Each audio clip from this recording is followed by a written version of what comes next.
I'm Katie Cowan, and this is the Gatekeeping podcast. Our next guest is the acclaimed American graphic designer, author and scholar, Louise Sandhaus. A professor at the California Institute of the Arts, Louise is also the principal of Louise Sandhaus Design, which she founded in 1998. I was just sort of reading about you, and I noticed that obviously you were working in the 80s, but you started your own studio in 1998, and gosh, it just felt like a really kind of peaceful time back then from what I can remember. You know, there was that cute little thing called Google that was just starting to take over Excite and Yahoo. Do you remember that? Oh, yes. Yeah, I do. You know, I just remember I was in Holland, I think it was at 1995, where I was at the Jan van Eyck at the time. Oh, And they wow. had one room that had a computer in it, and you could access it like late at night until early in the morning. And it was like, you know, the internet was starting to happen.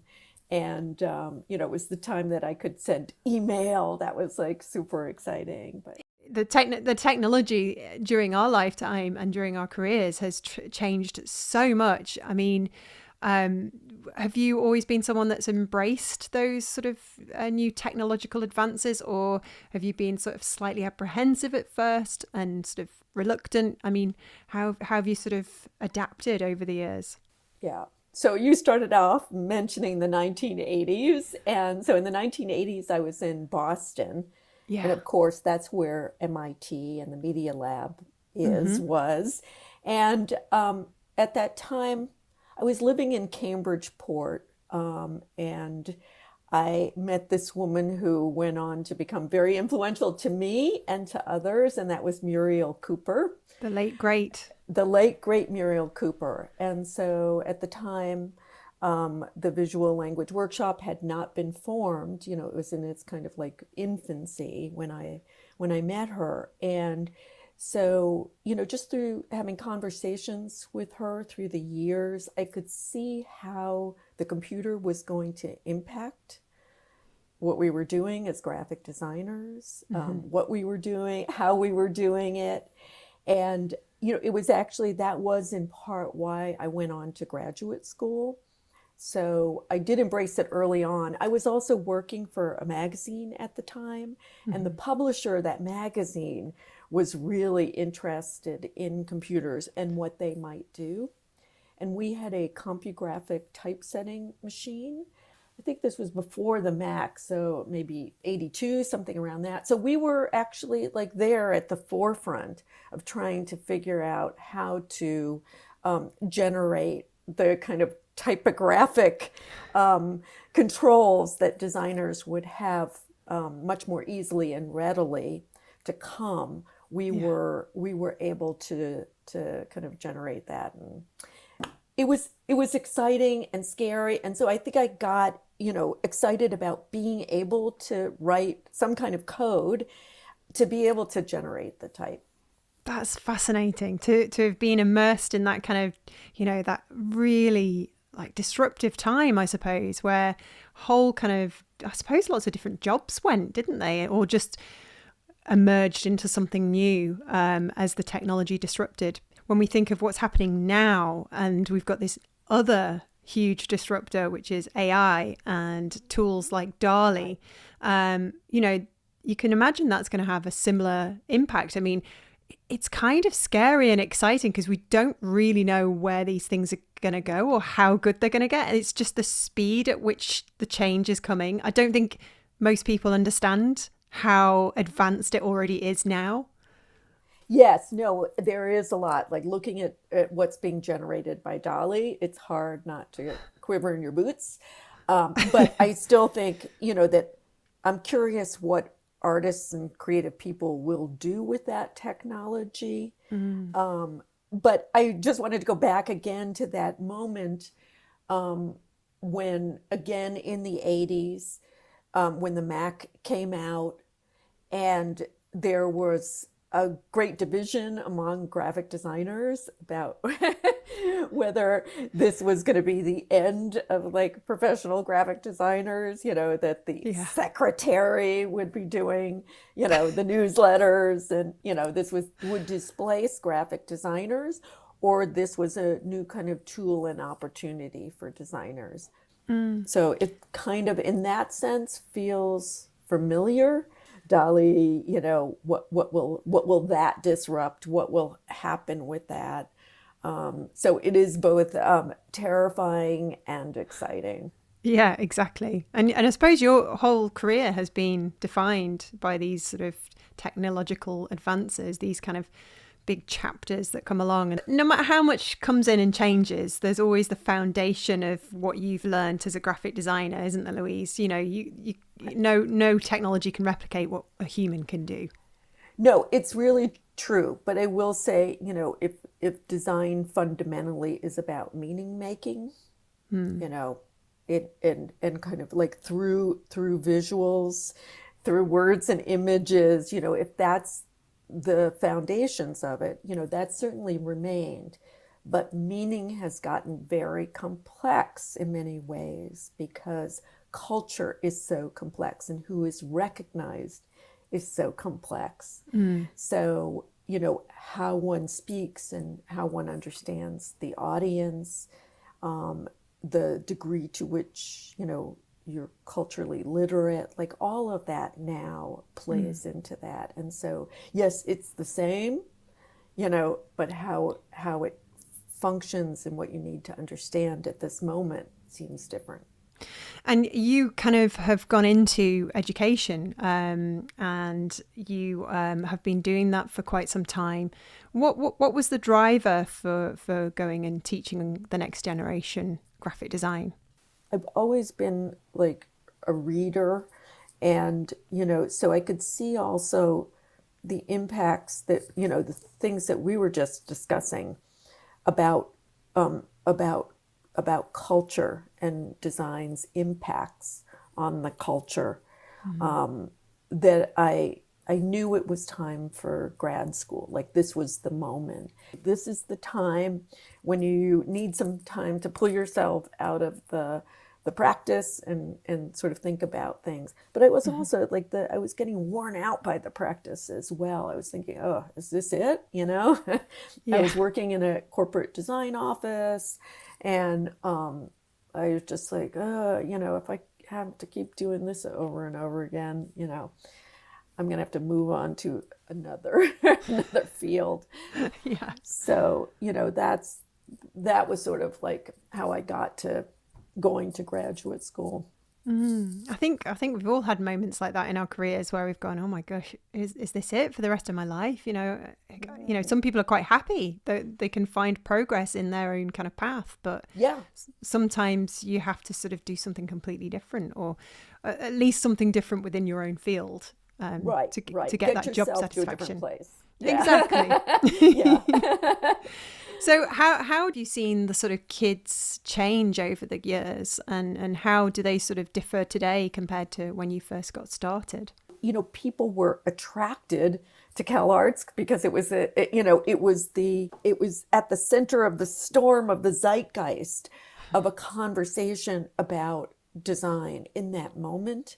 What we call postmodernism, but where design was becoming critical.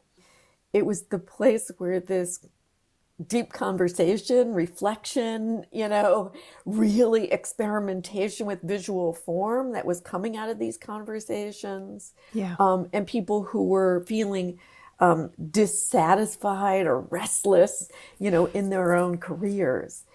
So I think that there has been all kinds of evolutions from that moment. The students are younger today. I think they feel pressed coming out of their undergraduate education to continue their education. The students are much more global now. Yes, yeah, of course. So that's all changed. Yeah. And do you ever sort of yourself personally worry that you're not sort of keeping up with it because it's just changing so fast? There's a lot to digest. We're bombarded with so much information. The world's much more close. You know, that these are all good things, but they come with some kind of downsides, don't they? Yeah. So there are definitely moments when I go, what am I doing? I'm We all too have that. We all have yeah. that. I'm too disconnected. There's too much of a spread between the generations. Hopefully I bring the value of kind of like a much broader perspective, and just having been on the planet for so long, sort of awareness of the patterns that happen and the things that have happened that hopefully I can bring to the conversation that maybe provide insights. All you can do is bring yourself to that space. And hopefully you're a great kind of like question asker, that you're able to help somebody on their path. Yes. And, and that you can engage in some kind of conversation. So you don't have to be all knowing. You have to be able to provide, help, support, be able to ask the questions, engage that conversation. And California itself has such an impact on the rest of the world. So Yeah. it Yeah. must be so fascinating being in the heart of that and I seeing it just, spread. yeah, well, of course, but aside from the food, and the technology, here in Southern California, it's a cliche about the sense of light here, but I realize I thrive on that. I need that light. It does. There's something that sort of shifts my sense of possibility and mood in having perpetual sunshine and light, not that there aren't downsides to that, but it also gives that sense of freedom here. You were never tempted with New York then? Oh, I was definitely tempted with New York. But before I came to the West Coast, the East Coast was all I knew. And even as a like 6-year-old, I was enamored with New York. I don't know why to this day, but there was something about, maybe it represented a different kind of like rebellion and freedom to me. Like anything could happen in New York. So I always, thought I'm going to end up in New York, and never did. As soon as I landed in California, which was like 1989 or 1990 when I first visited here, I really thought I had like died and gone to heaven. Like this was Oh, it for me. I knew I'd found my home. oh, because you grew up. It looks like you were sort of destined to be a graphic designer and do what you do, Louise. Because your father was an art director, and your mother was a newspaper columnist. So you had that kind of exposure from a young age. Right. With those parents. I mean, obviously they supported you going to the West Coast, but it must have been hard leaving everything behind. The expectation was for kids to like leave home Yeah. and move away. I think now, I think there's a reconsideration or a reckoning with the value of family. But yeah, I think, I think my father did want me to grow and succeed professionally. And so I think there was an embrace of going somewhere else. So this is probably a ridiculous question to ask you, and I hate it when people ask me. But considering that one of your books is about women of design, then I feel like I've got the artistic license to ask it. Okay, yeah. Has your sex ever impacted your career in any sort of negative way, or has it sort of not been something you've noticed at all? I think it's important to understand that you buy the Kool-Aid, you drink the Kool-Aid, and you don't realize it's Kool-Aid, at a Yes. certain point. You become aware of situations as time goes on, but it is in this moment now where it will, where I think women have a voice in the workplace, and where I like to perceive that it won't be tolerated, but I also know that I am not in that workplace right now. and I don't know fully what's going on. But I, as you can tell, have a very difficult time answering that question. I think we all do. It's a very complex question with Yeah. each one of us unable to begin, know where to start. But I think you say it very eloquently in that we have all just drank the Kool-Aid, and it's just the way it is. And there's a sense of guilt that comes with it, isn't there? That we didn't like speak up more or stand our ground more. But I suppose at the time you don't really kind of know it's happening. Yeah. I mean, to some degree, or there's a dawning. But like I said, I mean, and this is just a huge, difficult conversation about like you use the tools that are in your toolkit. You manipulate in using what you have. Exactly. And it's a terrible way to kind of like think about it. But it is. But there's no situation that I can think of, doesn't mean it didn't happen, where I felt bias against myself because I was a woman. I had one crappy boss, and it wasn't like, he was a misogynist. He was just a misogynist. And what, that is probably the closest thing I could come to. He was just a shit. He was a shit person. There are plenty of those. Yeah. And then you wonder, is it about, sexism, or is it just that they're just not a very nice person? And, that's where it gets complicated. Yeah. Yep. But anyway, so with all the kids coming and enrolling on the course today, is there a difference to who those people are? Has it sort of changed a lot since the time you began teaching?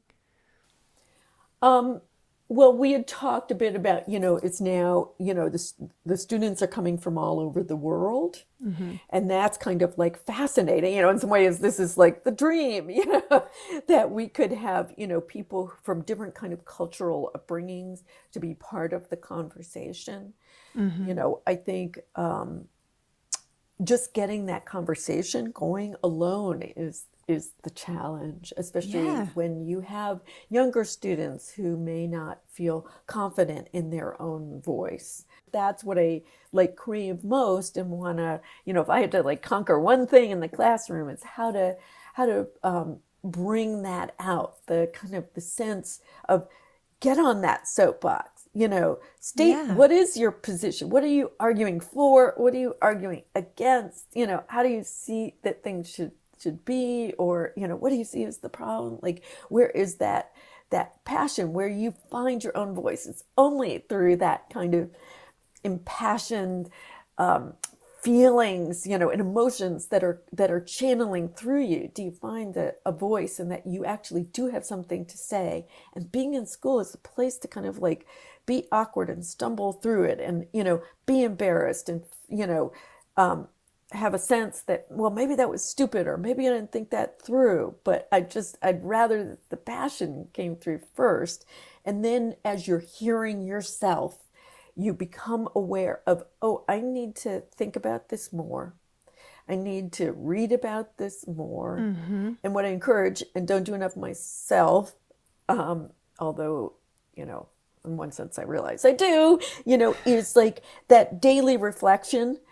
Writing, it's only through writing, with oneself, for oneself, that you're able to sort of work out what's in your head. You see it on paper, you give it words, and suddenly you're like, oh, I see what this is now. I'm giving it a shape. Yeah, that's fascinating. That you just described how I felt last week as well. Oh, that's fantastic. Okay, so now let's talk about this archive, because we've just recently written about it on Creative Boom, and it's so fantastic. The People's Graphic Design Archive. It's been in the making for a while, though, hasn't it? Yes, it was I'm sitting in a meeting at the LA County Museum of Art, because they just had started to collect graphic design and wanted to have a conversation with other curators and historians and archivists of design. It was an amazing conversation. It was at that moment, where my heart was. You know, Earthquakes was this book on California graphic design, was at press at that moment. And I'm Wow. thinking, California graphic design, what about California graphic design? And I'm realizing, you know, they only know so much. They're only aware of so much. What about all that other stuff that needs research? Because Yeah. doing the book, I just came across so much, you know, and threads to things that there was no way I was going to get the chance to research. And so I thought, oh my God, you know, it's going to take an army of people like unearthing this, you know, so that LACMA, LA County Museum of Art, could see this stuff and they could go, oh yes, well, you know, this thing, we should include this in our collection.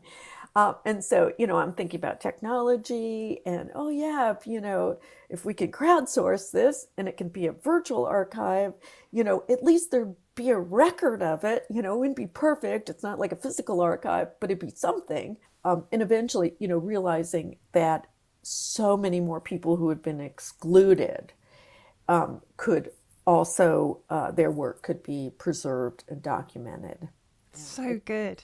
And I Yeah. love how the whole premise of it is that, you know, anything can be put in there. It's not like there's no kind of like, I'm assuming this is the case. There's nobody sort of deciding what's good graphic design and what's bad graphic design. So then in that way it's inclusive. Yes.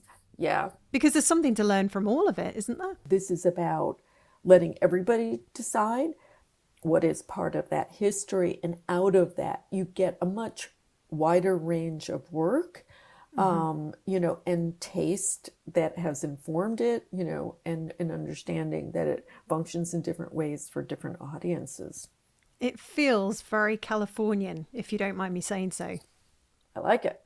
I like Yeah. it. I mean, we do want it to be global, but I think what you're talking about might be in a kind of ethos. Again, that sense of like freedom, Coming together, you know, the kind of, you know, yeah, the political things that you've seen happen in your lifetime. It's obviously important for you to document what was before. You know, why is that? Why do you think it's important that we bring all this stuff together and remember it and celebrate it and have it there for other people to sort of access? What's the key driver behind all of that? Because, you know, this stuff just usually gets forgotten. And Right. So, you know, if we look at design history, you know, it's often described as kind of like the history of the greatest hits.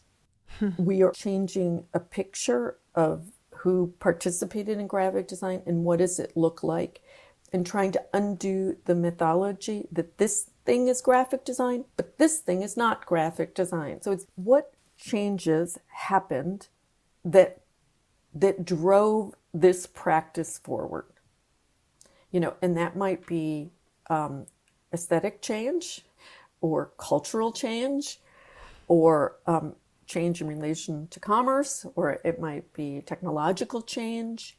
It might even be a change in the way graphic design is taught.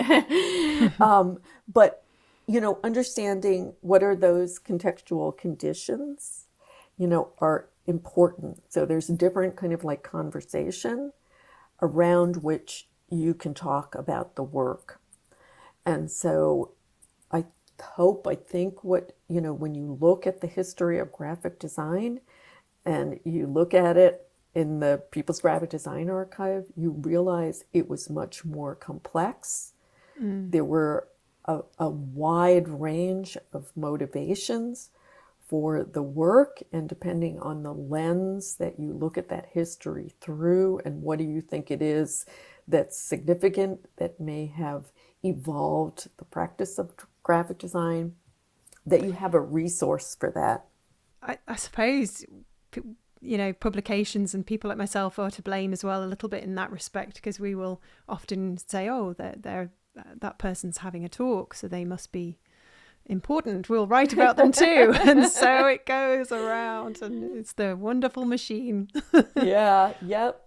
I mean, it's changing now. Yes. I see, you know, the podcast that you've done, that you talk to a lot of different people. I try.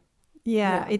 it's the insecure discussion with your husband late at night. Oh, that rival podcast that's doing really well. They've just interviewed that big name that I Yeah. haven't yet. Should I do the same? And I always just get a really solemn, no, you're doing fine. Keep inviting lots of different people. I'm like, okay, Yes. I will.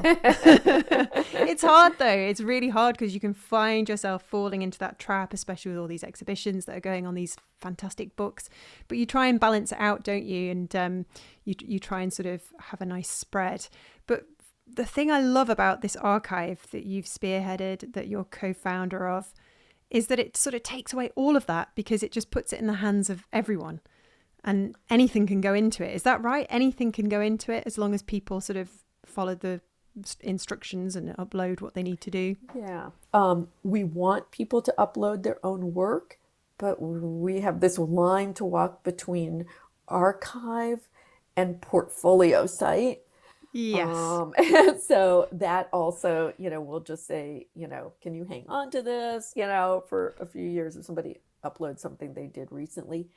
The dilemma that we're having right now, for instance, there's a lot of like protest graphics that we feel an urgency to preserve coming out of Iran. The women's movement there, yes. Yes, yeah. We feel like, just to use as an example, the Black Lives Matter, everything that happened after the murder of George Floyd, like we want to capture that material.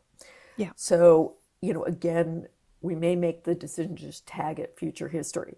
In our perfect site, and just to have gotten to phase 2, I mean, to phase 1 was amazing, but phase 2, we hope that there is a parking lot, which is essentially the future history parking lot. And the moment the date, it hits the 10-year date, it comes up into the archive. That's what we really want, because we do feel an urgency to capture and preserve this material that will be very significant for researchers, scholars, anybody who's just interested in the cultural moment and wants to understand it better through the kinds of messages that people created. We always knew that graphic design was important, but you've just somehow made it essential, and just really kind of got everybody thinking about how it's sort of so connected to what's going on around us, and hopefully it can sort of solve some of those problems in that you have those different perspectives, and we want all of those voices to be heard. You say, going back to what you were saying before about how you want your students to just speak up. It feels like this archive is coming at the right time. There's a huge appetite for it. People want to see progress, I guess, and this can be part of that. Right. Yeah. At the same time, they're destroying the progress. They want to see progress. It's that strange polarization that happens. One thing I wanted to mention is, the contextualization of what's being uploaded and capturing that, like when people upload like something they see on the street, a poster or something, being able to understand that context, being able to capture that context. So being able to capture something that shows the context, so the shot is a wider shot, as well as, capturing the graphic artifact as well, putting in some kind of description, of where and how it was seen, particularly if you were part of that protest, so understanding that moment, like capturing that in the, about, or, what we would call a description of the item is significant to add. I hope people will think about that. The other thing is for somebody to be able to find it, it's how it's tagged. So there's an urgency to getting people to tag what they upload to the archive so that it shows the whole range of how it might be relevant, to somebody, and really using your imagination. Not only how it's like meaningful to you, but how you can imagine it might be meaningful for somebody else, so that when they're doing a search, it will show up. That's That's how the archive becomes relevant and valuable. Well, it's going to be so interesting to see how the project evolves over the next few years, Louise. And just with everything we've talked about today, when we've sort of looked back in history, I think it'd be quite nice to ask how you feel about, looking forward. What are you hoping for? Where do you find yourself at the moment?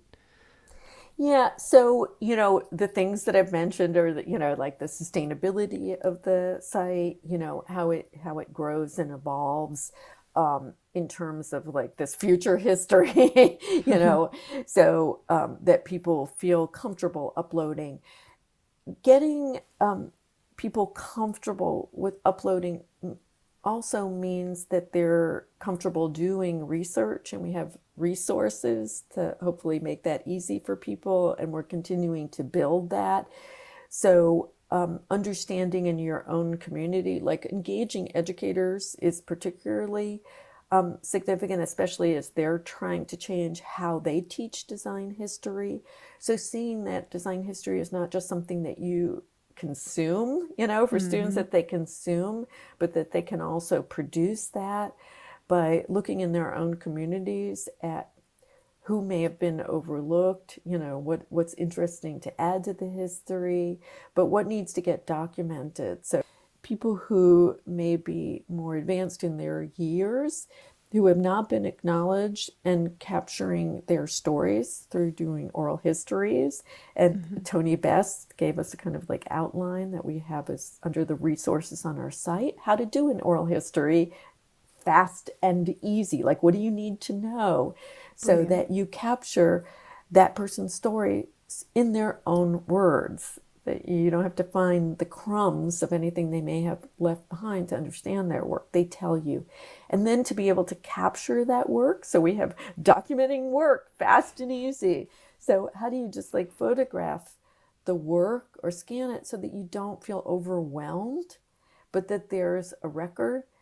You can just like upload that PDF or a folder of JPEGs up to the archive, and there you have somebody's entire like body of work easily preserved. So building those resources to answer the question that was way back there, like building that resource, making it easier and easier, getting the site like known, so that people go, oh, it's nothing to add to the archive, or, oh, look at this amazing thing I just came across. I don't think people know about this. I'm just going to like add it to the archive, so it becomes like, without a second thought, people are adding to the archive, and, we have just like have this incredible amount of material of this like history that people didn't know about, didn't recognize, that is now preserved. Is it important for you to be remembered too, Louise? And the work that you've done? I hate to say it, but I have thrown out a lot of material of my own because I just, it's hard to see myself, and any value that I may have brought. Come on. I think that this turning the lens on myself when I'm not sure, or the light on myself when I'm just like not 100% sure about it. And I know like how many people were at my back and at my side.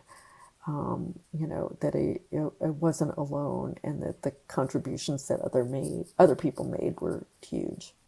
Well, I'm going to have to disagree with that, but you have made a massive difference, and this is just a phenomenal thing that you're doing, and it must bring you so much satisfaction with everything that you've done throughout your career so far. So thank you, Louise, for chatting with us today about the archive and a little bit about your experience of the world of graphic design. It's been fun. Katie, thank you for inviting me to be here and to chat. This has been great. I'm sorry we're not having coffee or a drink in don't you worry. London. If I come across to the West Coast, I'll definitely give you a shout. Please do. Please do. Thank you very much. Thank you. All right. To discover more about Louise Sandhaus, you can find everything you need via our show notes at creativeboom.com/podcast. That's where you can also hit subscribe and check out our entire archive of episodes so far.